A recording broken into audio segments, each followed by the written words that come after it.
You ever finish a game, set the controller down, and just sit there, staring at the credits like you just got hit by a narrative freight train? Yeah, same. Today we're diving into 20 PS5 games that don't just tell a good story. They nail the landing so hard you'll be thinking about them in the shower, on your commute, or while pretending to listen during a Zoom call. Don't worry, your secret's safe with me. Now don't worry. We're keeping it spoiler-free. I'm not about to ruin the moment you scream "no way" at your screen or ugly cry into your hoodie. This list is all about celebrating those endings. The emotional punches, the mind-bending twists, and the ones that just feel right. Some are modern masterpieces. Others, quiet heartbreakers in disguise. And honestly, a few of these left me emotionally wrecked in ways I was not prepared for. Like, I need a hug, and maybe a cookie levels of emotional damage. So buckle up, grab a snack, maybe tissues just in case, and let's talk about the games that made us feel something. Because if a game's ending doesn't leave a mark, did it even really end? Let's jump in.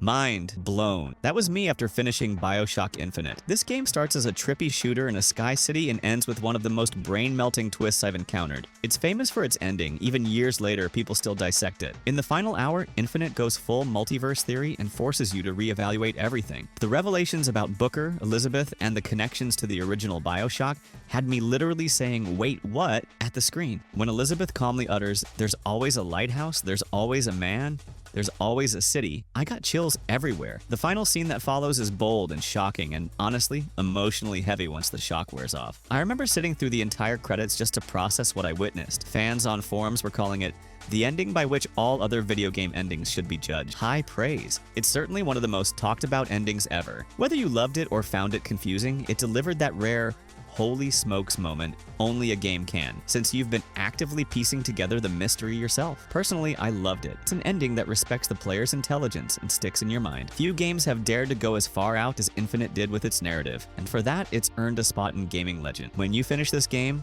don't be surprised if you immediately hop online to read theories, and you'll still be thinking about it days later. What an ending. If you know, you know, Walking Dead Season 1's ending is legendary for turning even hardened gamers into sobbing messes. This choice-driven adventure follows Lee and Clementine, an unlikely pair trying to survive the zombie apocalypse. The bond you form with Clem, protecting her, teaching her, feels so real. By the final episode, the game puts you in an impossible situation that tests that bond in the most heart-rending way. I was wrecked. I'm talking full-on ugly crying at the ending. But it was also beautiful in its sadness. A Den of Geek article ranked it among the best game endings ever, noting by the end of Season 1, you may very well cry and grapple with questions of what could I have done differently. That's exactly how I felt. Without spoiling, there's a final choice and conversation that stays with you forever. The voice acting, the writing, top tier. The screen fades knowing Clementine's life will go on, shaped by your actions, and it's just, in a genre known for jump scares and gore, this game made compassion and sacrifice the centerpiece of its climax. It's an ending that elevated narrative games to a new level. If you play it, prepare emotionally. It's arguably one of the most impactful endings in gaming history. I'll never forget it. Time for a classic. Shadow of the Colossus is often brought up in games as art conversations, and its ending is a big reason why. You play as Wander, a young man slaying giant colossi in hopes of resurrecting a girl named Mono. The gameplay is solitary and haunting, and with each colossal foe you topple, you get this creeping feeling that maybe you're not the hero after all. The finale confirms those suspicions in a heart-wrenching twist. I won't spoil the specifics, even though the game's been out forever. Hey, maybe some of you haven't played the remake yet, but the ending had my mouth open in disbelief. It's tragic, poetic, and leaves a lot to interpretation. My friends and I had long talks about what it all meant. Developers have cited this ending as inspiration, noting its emotional impact. One PlayStation dev commented that Shadow's finale still haunts me to this day, and same here. The final scenes are virtually wordless, yet they hit harder than most games with pages of dialogue. The combination of the beautiful score, the fate of Wander, and Mono's fate. It's chilling and sad and weirdly hopeful all at once. This ending proves games can tell powerful stories without saying a word. It'll haunt you in the best way. Sometimes an ending just makes you feel happy. Uncharted 4 delivers exactly that. A perfectly satisfying wrap-up to Nathan Drake's swashbuckling adventures. After 3 games of treasure hunting and crazy close calls, Nate's final journey in Uncharted 4 is more personal, centering on family and what one last score might cost him. The ending manages to tie everything in a neat bow that left me grinning from ear to ear. There's a brilliant epilogue.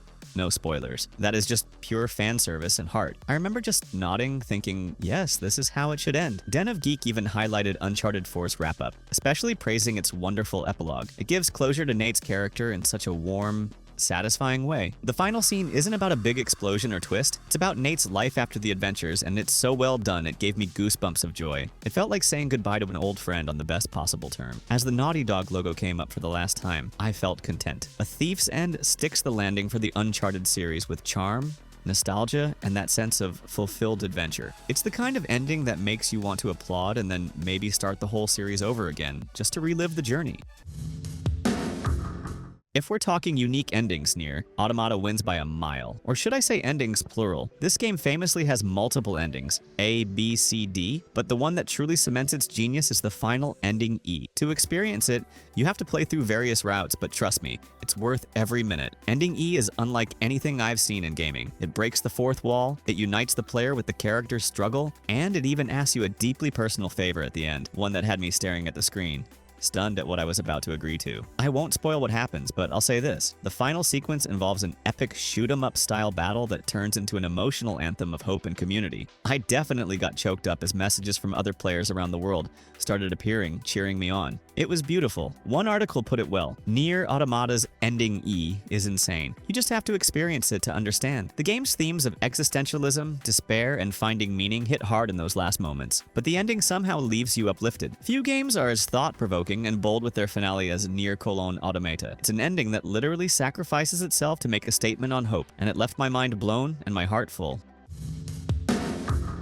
As a huge Final Fantasy VII fan, I went into this remake thinking I knew what to expect, and then the ending blew my mind. Square Enix did something really bold here. They didn't just remake the story, they changed its destiny. The final chapters go full meta-narrative, with the heroes literally battling fate. Those whispers, wow. And creating the possibility for a different future. I was screaming internally, they're really doing this? It's hard to explain without spoiling. Suffice to say, the remake's ending isn't the same as the original games. It's both a tribute and a twist. Some fans were divided, but I personally loved how daring it was. The game earned praise for its narrative and expanded story, and it certainly kept everyone talking. The final boss rush is hype as heck. The music, the spectacle, everything dialed to 11, and the emotional character moments still land, especially a certain scene with Cloud and another character on a highway that had me feeling all the feelings. By the end, I had about 1,000,000 theories and questions, and I was so excited for the next installment. The remake's ending is a wild ride that leaves longtime fans stunned and newcomers intrigued. It takes big risks, and in my book, they paid off. Love or hate the change, you've got to admit Square's got some Chocobo-sized guts to pull this off.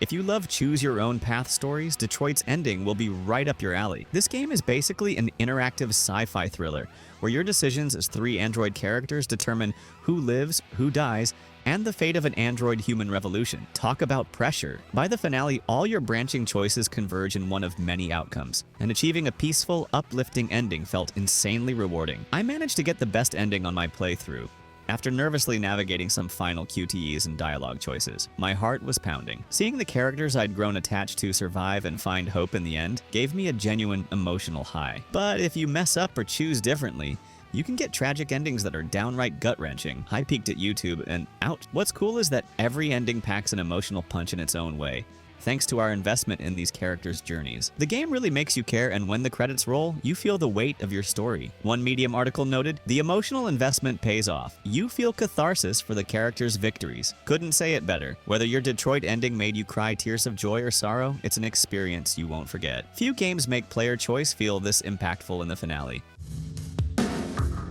Time to lighten things up a bit with a co-op adventure that surprisingly tugs at the heartstrings by the end. It Takes Two is an absolute blast all the way through. A whimsical tale of a divorcing couple magically turned into dolls working together, with you and a friend controlling each to reconcile. It's mostly laughter and inventive gameplay, but I was caught off guard by how emotional the ending got. After crazy levels, killer toolbox, anthropomorphic animals, a hilariously obnoxious talking book, the couple Cody and May finally confront their feeling. The finale doesn't have a typical boss fight. Instead, it's about completing one heartfelt task that symbolizes their cooperation and love. By the time they, well, find what they'd lost in their relationship, I'll admit, I got misty. One Reddit user promised, "The ending was so emotional. If you play with your partner, I promise you will love him/her far more afterward." I played it with a good friend, and we were both like, ah, at the final cutscene. It's sweet without being sappy and genuinely earned. You've been through a lot of zany trials with these two. and seeing them come out stronger is surprisingly moving. It takes two ends on a warm, optimistic note that'll make you want to go give your co-op buddy or significant other a big hug. Few game endings have emotionally wrecked me like this one. Life is Strange is an interactive drama where you, as Max, can rewind time to try to fix things. Emphasis on try. The story builds up to a final choice that is just devastating. Throughout 5 episodes, you form a bond with your best friend Chloe and unravel a dark mystery in Arcadia Bay. In the end, the game essentially asks, how far will you go for someone you love? I legitimately had to pause, put down the controller, and agonize over the final decision. Both possible endings are executed so well. One is a tear-jerking goodbye that left me sobbing.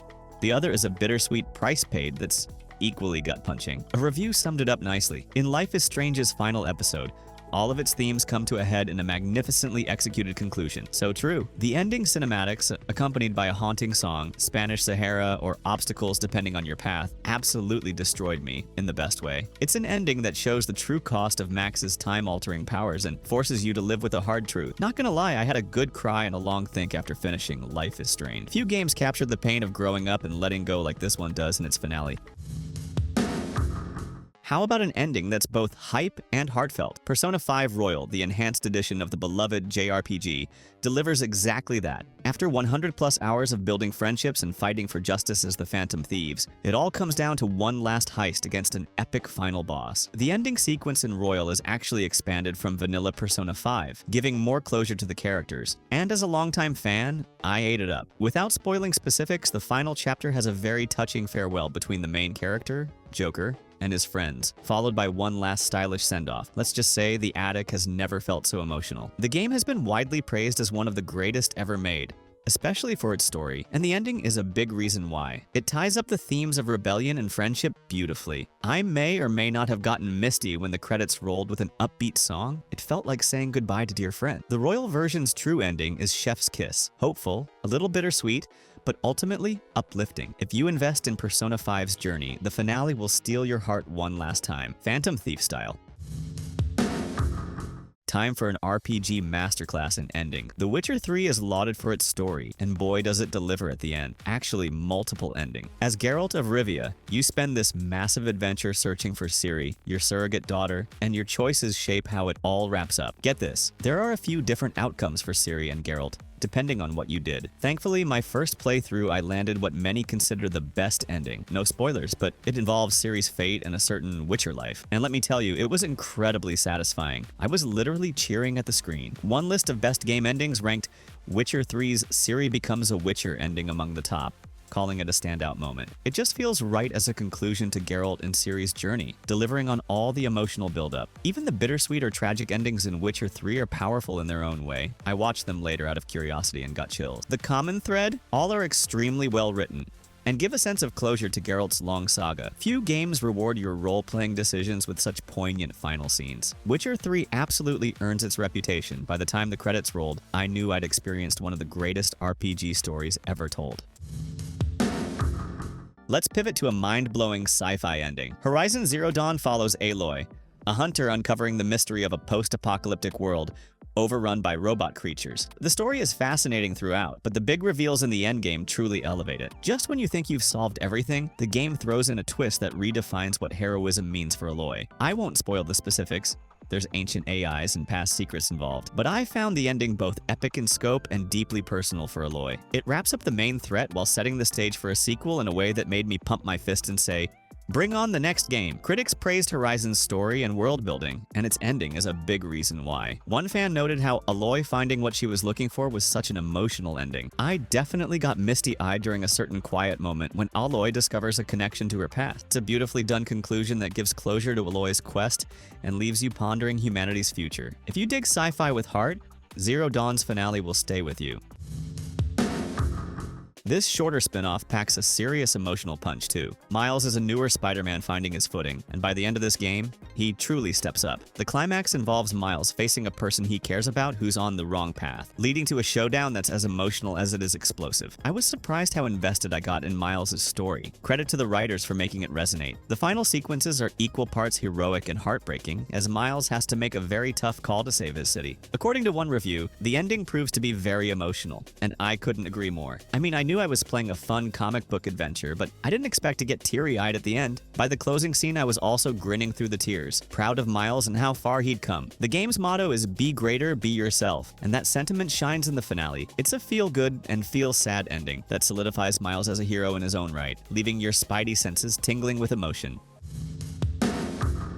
Who says superhero games can't have amazing ending? Insomniac's Spider-Man delivered a 1-2 punch of exhilarating action and surprisingly heartfelt storytelling. Peter Parker's adventure in this game is original, but feels straight out of a great comic arc. By the end, the stakes get really personal. I won't spoil who or what is involved, but I will say I was full-on crying at the final cutscene. There's an incredibly emotional moment with Peter and a loved one that absolutely wrecked me. You'll know it when you see it. One fan on Reddit even wrote, "I genuinely cried both times I beat the game. It has one of the best and most heart-wrenching endings of video games I've played." Same here, friend, same here. But it's a good kind of cry, you know? The ending is bittersweet yet uplifting. Very Spider-Man. It also sets up the future nicely. Stick around for that post-credits scene. If you have any attachment to Spidey's world, this game's finale will hit you emotionally harder than a punch from the Rhino. Ever watch a samurai movie and get to that duel at the end where everything's on the line? That's Ghost of Tsushima in a nutshell. And its ending nails that vibe perfectly. You play Jin Sakai, a samurai torn between tradition and survival as he fights Mongol invaders. The game builds up Jin's inner conflict throughout, and it all culminates in an emotionally charged final confrontation. Let me tell you, when I got to the end, I had goosebumps. It forces you into a choice that had me genuinely agonizing over what to do. Very few games make me put down the controller to think, but this one did. The atmosphere, the music, the personal stakes between characters, it's chef's kiss. A Tech Radar review aptly called it a tear-jerking conclusion, and that's no exaggeration. I'll stay vague, but I can hint that the final scene involves a duel beneath gently falling leaves, visually gorgeous and emotionally gutting at the same time. By the end of Ghost of Tsushima, I felt like I'd lived a samurai epic. It's bittersweet, it's powerful, and it cements Jin's story as one of the PS4/PS5 era's best. No surprise, the sequel also sticks the landing in style. Ragnarök takes everything from the last game, the father-son dynamics, the one-shot cinematic presentation, the mythical stakes, and cranks it up. By the time you reach the end, you've basically lived through Norse apocalyptic prophecy, and it is wild. The final act is full of spectacle and emotion, cherished allies, tragic sacrifices, and some jaw-dropping "did that just happen?" moments. What I loved is how it brings Kratos and Atreus' character arcs to a touching conclusion. The once emotionally closed-off Kratos finally shows growth as a father, and Atreus comes into his own. There's one quiet scene after all the epic battles that honestly made me tear up. A simple, heartfelt moment between father and son that perfectly caps their journey. I won't say more, but it's a rare case of a blockbuster action game delivering a deeply satisfying ending. If you like 2018's God of War, Ragnarok's conclusion will hit you in all the right ways. A proper send-off for an incredible saga. Boy, oh boy, literally, boy, did this game deliver on story. We all knew Kratos as the angry god slayer, but this soft reboot gave him a heart, exploring a journey with his son Atreus. It's a brutal and beautiful father-son road trip through Norse mythology. The ending reveal had my jaw on the floor.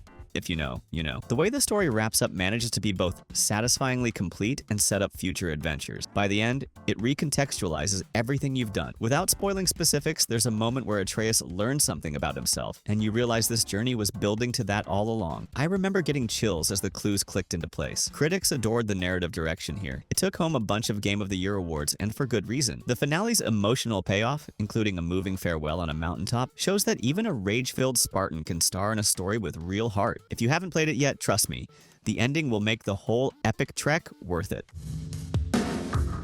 Next up is the sequel, a story about how far anger and grief can drive someone. I won't spoil what happens, but brace yourself. Part 2's ending is an emotional roller coaster that had me literally shaking. This game took huge risks with its narrative, and the finale is bold, heart-wrenching, and even divisive among fans. Ellie's journey comes full circle in a way that left me with a lump in my throat and a lot to process. Some people loved it, some didn't, but everyone felt something. What's undeniable is the game's quality. It racked up hundreds of Game of the Year awards and widespread acclaim for its craft. The final scenes are intense and bittersweet, and after the emotionally draining climax, I just sat there in silence. Few games have ever made me feel as conflicted and moved as Part 2 did. Love it or not, that ending cements Part 2 as an unforgettable experience in storytelling. This one's the gold standard for emotional storytelling. You play as Joel, a gruff survivor escorting teen Ellie across a post-apocalyptic US. After all the horrors and hope you endure, the finale hits with a morally ambiguous bang. It's the kind of ending that leaves you speechless. Critics and fans alike still debate it to this day. In fact, one reviewer said, "There is a power to this ending that few endings in any medium could ever hope to match. This is the kind of ending that forces you to realign your moral compass." By the time the credits rolled, I was just sitting there, controller in hand, saying, wow, love it or hate it. The Last of Us delivers an ending you'll be thinking about long after. It's no wonder this game is often called a narrative masterpiece. And there you have it, 20 PS5 stories that didn't just end, they echoed. Whether they left us shattered, smiling, or just staring into space like, what did I just experience? Each of these games prove that a great ending can turn a good game into an unforgettable one. Now here's the real question. Which game ending hit you the hardest? Or had you texting your friend like, dude, play this now? Let me know down in the comments. And remember, no spoilers or we're sending the spoiler police. They wear sunglasses indoors and take things very seriously. If you felt something during this video, laughed, cried, questioned the meaning of life, go ahead and tap that like button. And if you're into story-driven games that mess with your heart in the best way, hit subscribe. We've got plenty more where this came from. Until next time, keep playing, keep feeling, and don't skip the credits. They're part of the story too. Catch you in the next one.